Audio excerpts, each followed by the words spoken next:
क्या से क्या हो गया, दिल के अरमा जुबा पर आ गए और आंसुओं में बह गए। मुख्य चुनाव आयुक्त ज्ञानेश कुमार के साथ ऐसा ही हुआ। कांग्रेस नेता राहुल गांधी को चुनौती देने के चक्कर में उन्होंने होमवर्क प्रॉपर तरीके से नहीं किया। प्रेस कॉन्फ्रेंस कर दी और प्रेस कॉन्फ्रेंस करके उन्होंने अपनी फजीयत ज़बरदस्त तरीके से करा ली। प्रेस कॉन्फ्रेंस का आयोजन तो उन्होंने अपनी छवि चमकाने के लिए किया था, लेकिन अब तो पूरा दाग ही लग गया। उनके खिलाफ कुलता फाड़ अभियान जारी है।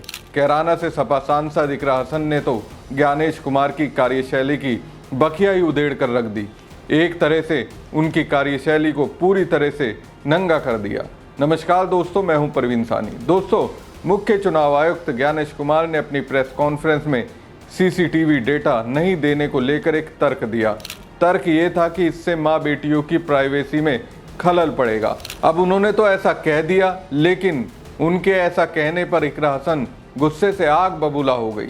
फिर उसके बाद जो उन्होंने कहा उसे सुनकर मुझे लगा इकरा तो मुख्य चुनाव आयुक्त की सोच की प्रॉपर तरीके से सर्जरी कर रही हैं। एक प्राइवेट न्यूज़ चैनल के रिपोर्टर ने मुख्य चुनाव आयुक्त की प्रेस कॉन्फ्रेंस के बारे में सवाल किया। इस पर इकरा हसन कहती हैं, बुरखे वालियों का चेहरा बुरखा हटाकर देखते हैं और वोटर्स के वीडियो मांगे तो कहते हैं कि माँ बहन के वीडियो हैं। चुनाव आयोग ने बिहार एसआईआर और ड्राफ्ट वोटर लिस्ट पर प्रेस कॉन्फ्रेंस करके पूरी दुनिया में भारतीय लोकतंत्र का मजाक उड़ाया है। यूपी में लोकसभा चुनाव के दौरान आपने देखा होगा कैसे मतदाता स्थल पर बुरखे में आई मुस्लिम महिलाओं के बुरखे को हटाया गया था। एक मतदान स्थल पर ही नहीं हुआ, ऐसा कई मतदान स्थलों पर हुआ था। उस समय चुनाव आयोग को महिलाओं की प्राइवेसी पर ध्यान नहीं गया, क्योंकि वहां बीजेपी की राजनीति को नुकसान बुरके से ही हो रहा था। तो बुरके हटाकर ये जानने की कोशिश रहती थी कि वोट डालने वाला वास्तव में वही है। इकरा हसन ने ज्ञानेश कुमार पर जबरदस्त वार करते हुए कहा कि चुनावी गड़बड़ियों पर हमारी शिकायतें उनके पास कैसे पहुंचेंगी, जब शिकायत की अवधि इतनी कम दी जाएगी और सब कुछ लिखित में जाना है। जितना टाइम मिला है वो पर्याप्त नहीं है। पत्रकार वार्ता में गोलमोल करके बस एक स्क्रिप्ट पढ़ी गई। चुनाव आयोग की लिस्ट और वीडियो सार्वजनिक करने की नीयत नहीं है, क्योंकि धांधली कैसे होगी, देश की लोकतांत्रिक प्रक्रिया पर उठ रहे सवालों पर अंकुश लगेंगे, इसके लिए उन्होंने कुछ भी नहीं कहा।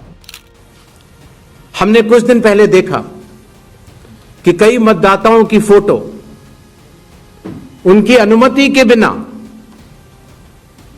मीडिया के समक्ष रखी गई,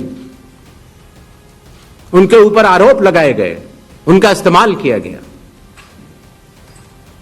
क्या अपनी माताओं, बहुओं, बेटियों सहित किसी भी मतदाता की सीसीटीवी वीडियो चुनाव आयोग को साझा करनी चाहिए क्या? वास्तव में देखा जाए तो मुख्य चुनाव आयुक्त ने स्क्रिप्ट ही पढ़ी थी। ऐसा लगा कि वो किसी की बात को रख रहे हों, वो उनके शब्द लग ही नहीं रहे थे। भारत एक लोकतांत्रिक देश है, यहाँ जनता तय करती है सरकार को क्या करना है क्या नहीं। ये हमें संविधान से अधिकार मिला हुआ है। इसके लिए चुनाव होते हैं जिसमें जनता सीधे तौर पर हिस्सा लेती है। तो जाहिर सी बात है, जनता को ये जानने का अधिकार है जहाँ वो रहती है चुनाव पारदर्शिता और ईमानदारी से हो रहा है या नहीं। लेकिन चुनाव आयोग को लग रहा है कि ये सब जानने का अधिकार जनता को है ही नहीं। इकरा हसन ने आगे कहा कि 65 लाख हटाए गए वोटर्स के नाम तो पब्लिश किए, लेकिन करेक्शन का समय बस 1 तारीख तक दिया गया। इतनी जल्दी लोग लिस्ट में अपना नाम चेक करके शिकायत कैसे दर्ज कराएंगे? वीडियो को गलत तरीके से एडिट करने वाली घटना हमारे साथ घटी है, तब तो कानून ने कुछ नहीं कहा। कई महिलाओं के साथ गलत वीडियो की घटनाएं घटी, तब तो कुछ नहीं कहा गया। लेकिन अब खुद को बचाना है तो दलील दे रहे हैं कि माँ बहनों का वीडियो कैसे दें। दोस्तों, इकरा हसन ने अपने धार तर्कों से पूरी तरह से चुनाव आयोग को बेनकाब कर दिया। आपको बता दें कि चुनाव आयोग और विपक्षी दलों कांग्रेस और राहुल गांधी के बीच बिहार की ड्राफ्ट वोटर लिस्ट और मतदान केंद्रों के सीसीटीवी फुटेज को लेकर विवाद जारी है। विवाद बिहार, महाराष्ट्र और अन्य राज्यों में मतदाता सूची में हेरफेर और वोट चोरी के आरोपों से जुड़ा है। राहुल गांधी ने ईसीआई पर वोट चोरी करने का आरोप लगाया है उन्होंने मशीन, रीडेबल वोटर लिस्ट और मतदान केंद्रों की सीसीटीवी फुटेज चुनाव आयोग से मांगी है, लेकिन चुनाव आयोग ने देने से मना कर दिया। मुख्य चुनाव आयुक्त ज्ञानेश कुमार ने वोट चोरी के आरोप को संविधान का अपमान कहा और राहुल गांधी समेत कांग्रेस को जवाब दिया कि चुनाव आयोग वोटर्स की गोपनीयता से खिलवाड़ नहीं करेगा, मतदान केंद्रों की सीसीटीवी फुटेज नहीं देगा। चुनाव आयोग ने साल 2019 में दिए सुप्रीम कोर्ट के फैसले का हवाला दिया, जिसमें कहा गया था कि machine, readable voter list voters की प्राइवेसी का उल्लंघन कर सकती है। सीसीटीवी फुटेज चुनाव परिणाम के बाद केवल 45 दिन तक रखी जाती है, जब तक चुनाव याचिका दायर ना हो, फिर इसे नष्ट कर दिया जाता है ताकि दुरुपयोग ना हो। हमारी खबर आपको कैसी लगी कमेंट बॉक्स में कमेंट करके जरूर बताएं। साथ ही पेज को ज्यादा से ज्यादा लाइक और शेयर कीजिएगा। धन्यवाद। संसद में आज देखिए मल्लिकार्जुन खड़गे साहब, प्रियंका गांधी जी, सोनिया गांधी जी, अखिलेश यादव जी, लेफ्ट के नेता, सारे नेता पूरी संसद में बिहार में एसआईआर की जो घोषणा की, मात्र चुनाव से कुछ महीने पहले 8 करोड़ मतदाताओं की गिनती, 65 लाख कट गए, 20 लाख मृत घोषित कर दिए गए मात्र 1 महीने के अंदर। राहुल गांधी जी कल आज तीसरा दिन है इस यात्रा का, और यात्रा का अब हजूम पूरे देश, पूरे बिहार में देख रहे हैं। उन्हीं मृत लोगों को, मृत लोग नहीं कहूंगी, चुनाव आयोग के मुताबिक मृत मतदाताओं को, और कहें तो उनके भूत को, चुनाव आयोग की नजर में उनके भूत को राहुल गांधी जी मिले हैं, बात की है, लेकर आए हैं कि हम जिंदा हैं, लेकिन चुनाव आयोग ने हमें मृत घोषित कर दिया है। इस यात्रा का असर क्या होगा, सवाल ये उठता है। क्या फर्क पड़ेगा, क्या असर होगा? असर तो यात्रा 17 तारीख को हुई। पहला असर ये हुआ कि चुनाव आयुक्त को भाजपा ने अपना प्रवक्ता बनाकर इस यात्रा की पूरी तरह से उसे विफल करने के लिए प्रेस कॉन्फ्रेंस करने को कहा। हमारी जीत है कि मुंह खोलना पड़ा चुनाव आयोग को, अलग बात है खुद ही गिर गया। दूसरी जीत क्या है? दूसरी जीत हमारी ये है कि 65 लाख मतदाताओं के नाम ये जारी नहीं कर रहे थे। इस यात्रा की घोषणा के बाद, सुप्रीम कोर्ट के फटकार और दबाव के बाद चुनाव आयोग को 65 लाख मतदाताओं की जिनके वोट कटे उसकी जानकारी को सार्वजनिक करना पड़ रहा है। ये हमारी दूसरी जीत है।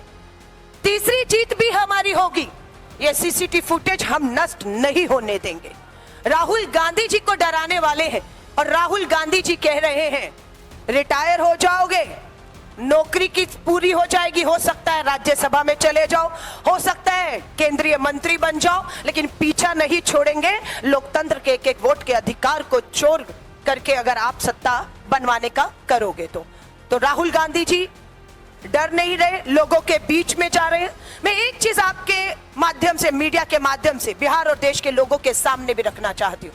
आपको मालूम है चुनाव आयुक्त की नियुक्ति पहले केंद्र सरकार करती थी, 2 लोग नुमाइंदे केंद्र और एक नेता विपक्ष, 2:1 से फैसला होता था। जो सत्ता चाहेगी वो चुनाव आयुक्त हो जाता था और मोहरा बन रहा था। उसके बाद सुप्रीम कोर्ट का आदेश आया कि अब सुप्रीम कोर्ट का मुख्य न्यायाधीश देश के प्रधानमंत्री और नेता विपक्ष मुख्य चुनाव आयुक्त की नियुक्ति करेंगे। डर गई केंद्र की भाजपा, चोरी के वोट से बनी सरकार। क्या किया? फैसला पलट दिया, मुख्य न्यायाधीश को चयन प्रक्रिया से बाहर कर दिया। यहां इनकी चोरी एक बार फिर से पकड़ी गई। हम आज भी मांग करते हैं कि मुख्य न्यायाधीश, प्रधानमंत्री, नेता विपक्ष जब तक मिलकर मुख्य चुनाव आयुक्त की नियुक्ति नहीं करेंगे, इस चुनाव आयुक्त ये इसी तरह वोट की चोरियां करवाता रहेगा।